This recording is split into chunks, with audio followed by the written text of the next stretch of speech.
Hello, my name's Lindy Cowling. Welcome to my channel. My website is www.lindycowling.co.uk. Email is info@lindycowling.co.uk. And the way to connect with me or contact me for any inquiries, for sessions, for appointments, for media, for anything else, is always via email, please. So the title of this video today, an unusual one for me again, is the Genocide Program. Now that may sound a very hard-hitting title, but I am doing this video coming, as always, from the multidimensional quantum heart of love. So I'm coming from that space, a unified heart of love, even though it is, let's say, a hard-hitting subject, let's say grounded in reality. I'm coming from that space, and it felt like the right time to do this video. It has been in the back of my mind for a couple of weeks now, but let's say I wasn't in the correct space to do it, and today I am. So, the Genocide Program. Now again, I'll be doing this slightly unusually because I have written this whole video down in its entirety, and I've never done that before. The reason I've done that is because I didn't want to miss anything out, and I wanted to ensure that I covered everything I wanted to cover. So I might deviate off a bit from that script that I've written down for myself. You know how I work by now. This is an experiential humanitarian channel which comes from the heart. So let's say my direct channeling comes from the heart. It comes from me, or through me and from me. So I might deviate off a bit, although I might stick to it to the letter. I don't know really till I get going, but everything I share on here is through professional or personal experience, and or both. So the Genocide Program, I'm going to start from the beginning here. I am holding some notes here. I will keep coming back to camera for eye contact, but I do going to have to look slightly here to what I've written. I will take my time. If I deviate off, I deviate off. Sorry, my cat's just trying to get in on the act here, like he always does when I'm on video, except when he's outside. So I'm going to get started, and I'm going to give you some background as to, before I launch into the guts of this video, because you'll see why. So you'll see where I'm coming from on it. So my questioning of the world and of reality began a long time ago when I was about 7, 8, 9 years old. And I began questioning things by delving into the books that were on my own parents' bookshelves. Books on ancient civilizations, books by Graham Hancock, books on UFOs, books on conspiracies. These were the kind of things that I started reading when I was still at primary school. And I was really loving them and really interested. My own brother had a telescope, and I used to borrow his telescope and be gazing through it at the stars for hours. And before the age of 11, I was even trying my hand at writing and things that I stapled together myself. So that was already at that age. I also just glanced at the camera because it actually froze while I was talking there. Hey ho, sometimes these things happen, sometimes they're blips, sometimes it's caused by energy. So in the course of my journey to awakening, and in the course of it really going up a gear from childhood into the multi-dimensional heart, the quantum heart, there's been many twists and turns, like I'm sure there are and have been in your journey. There's been a lot of suffering, there's been an awful lot of love, and there's been a lot of joy. Exactly 22 years ago, I was introduced to the concept of reality, our linear reality, not being at all what it seemed, not being all that we perceived through media, through education, through social conditioning and programming. And I began a quest for truth 22 years ago, questioning everything. I had, and still in another way now, have an unquenchable thirst for truth. Total transparency and truth. I have that drive, if you like, really as an inner empowerment, but also an external empowerment for humanity. A quest that has taken me into the multidimensional portal of the heart, a rate of vibration and perception of co-creative reality, of being in our mastery in our own lifetimes. 22 years ago, I was reading works by Dolores Cannon, and some years later, myself and Dolores connected via social media and were in fact on the same radio show. I was reading works by Brian Weiss, David Icke, Chris Thomas, James Gilliland, and also Dr. Christine, I believe her surname is Northrup. I should have looked that up before I came on here, and I hope I've got her name right because she's brilliant. Patricia Corey, another one, I was reading her stuff. 11 years ago, I was on BBC Radio 1 on their mainstream shows, which went out to 11.5 million people, debunking the concept of linear time, a theme that our perception of time travel could happen by moving backwards and forwards or into other timelines, drawing the reality or tapping into it now and creating it or altering it. And in fact, although I was invited on there, shall we say, for entertainment, it all actually went amazingly well and all came to fruition a year later with the DJ that I was working on. In the course of my inner and external inquiries, I discovered that many things were not as I had been taught or as I had been brought up through education, society, family, peer groups to believe. I delved long and hard into the world of conspiracies, covers up, and agendas, and I found many things that were questionable, but mostly I became very angry. I felt disempowered and angry because I didn't really know that what I, as one person, could do about all of this perceived injustice in the world.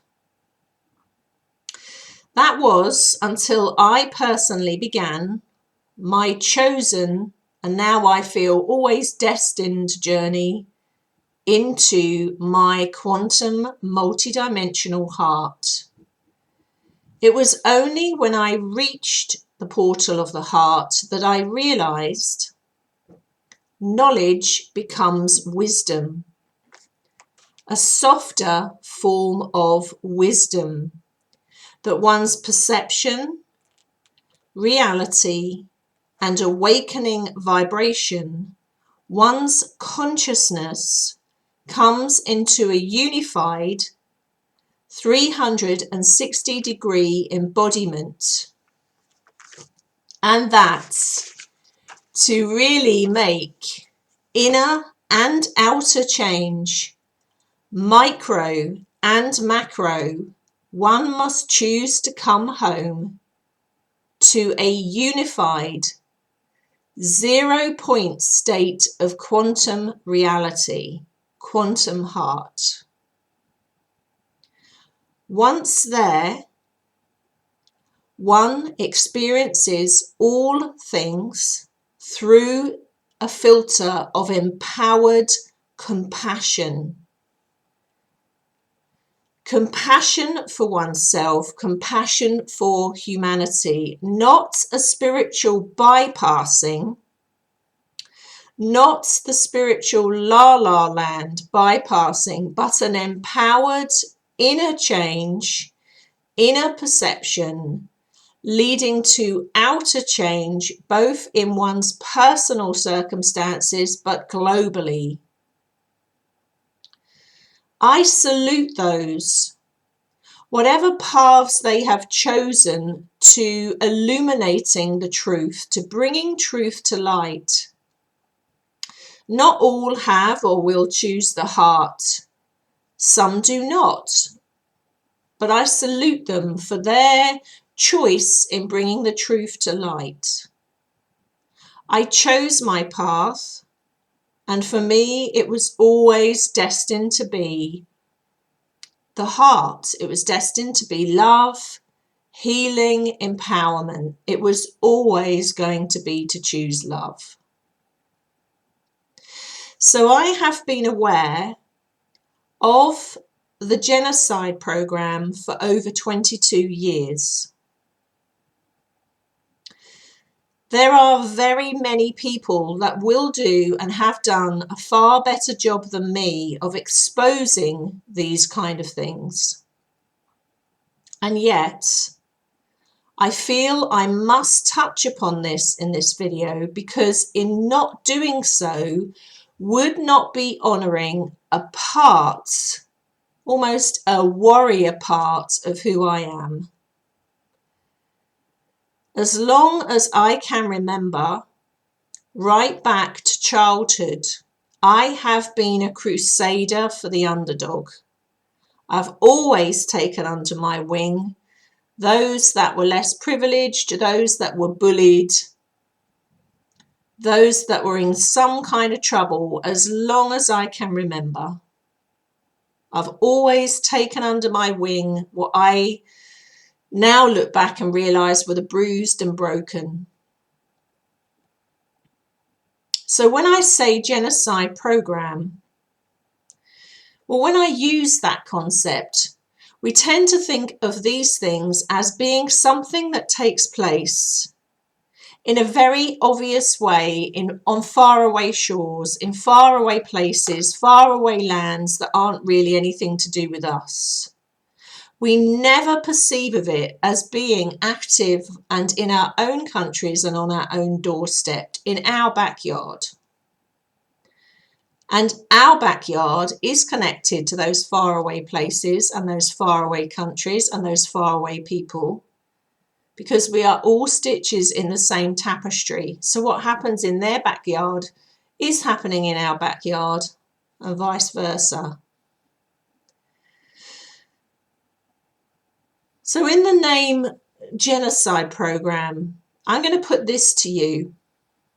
Some of this will sit with you, some of it won't, some will resonate, some will won't. But I'm hoping that it gets you to a process of inquiry, to thinking and asking questions and making personal decisions on what your legacy of service or for humanity, or the legacy of the heart, if you've chosen the heart, will be.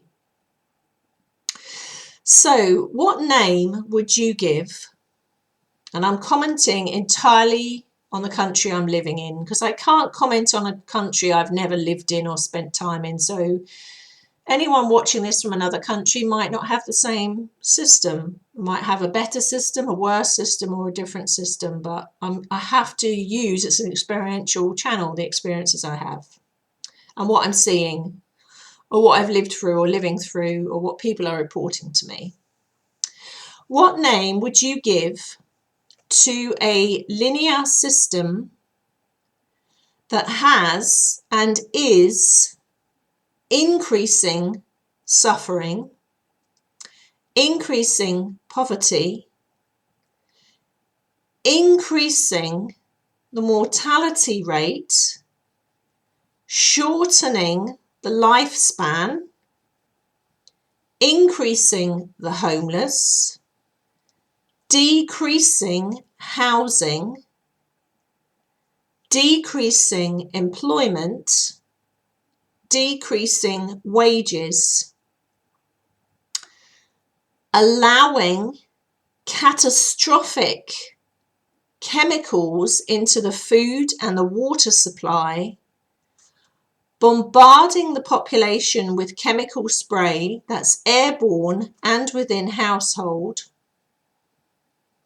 What name would you give to a system that discriminates actively against women still to this day? Still, all these years later, women get discriminated against and actually earn less than men for the same job. A system that closes hospitals in many areas of its country, so that on average it takes 1 hour in some places to reach an emergency hospital. A system that allows the collection of garbage, refuse and trash only once every 3 weeks, that bombards its citizens with Wi-Fi, mobile phone technology, leading to a massive increase, and actually the leading cause of death in teenagers and the young up to the age of 25 being brain tumour. For the first time ever, the highest cause of death in teenagers and youngsters up to the age of 25 being brain tumour. What name would you give to a system that comes up with billions of pounds out of thin air when it wishes to, when it magically wishes to for its own ends, but does not have those billions to build hospitals, to reinstate hospitals, to house the poor, to feed the poor, to care for the sick and homeless? Money is not real. It exists mainly in Cyberland, La La Land, and yet its absence causes immense pain, suffering, and death to millions. All of this can be eradicated overnight globally. What name would you give to a system that does not encourage peace, but that promotes war, that encourages separation, disempowerment, that turns a blind eye to paedophilia right at the top? What name would you give to a system that rewards, promotes, and encourages narcissists and psychopaths? We are in a world where such questions are being asked not by the few, but by the many. Every day, every week now, truths are emerging, belief systems are being questioned, structures, associations, religions, governments, ways of life are coming under the spotlight by the man in the street. Why? Because people are awakening in their droves and asking the same questions. some of us were asking 20 years ago. It is time not to get sucked into the anger, the genuine anger of the genuine injustices that are taking place and have taken place on this planet for a long time, but to choose compassion and humanity for ourselves and for one another, to choose compassionate change. Awareness, discernment, compassion, and humanity are the key. Choosing from the heart, choosing love ultimately for ourselves and for one another, for humanity, through loving change. In the next 5 to 15 years, the consciousness on this planet will have created miracles, micro and macro miracles. Not all of us will be there to see it, but we will have added our stitch to that tapestry and our footprints along the way on that path as our legacy of love from the heart. My question to you is, what will your legacy of love, of service, of humanity from the heart be? On that note, I will love you and leave you. Thank you for watching. Thank you for subscribing. Thank you for supporting this channel in any way that you have done and that you continue to do. I will love you and leave you until we meet again. Thanks, guys. Bye.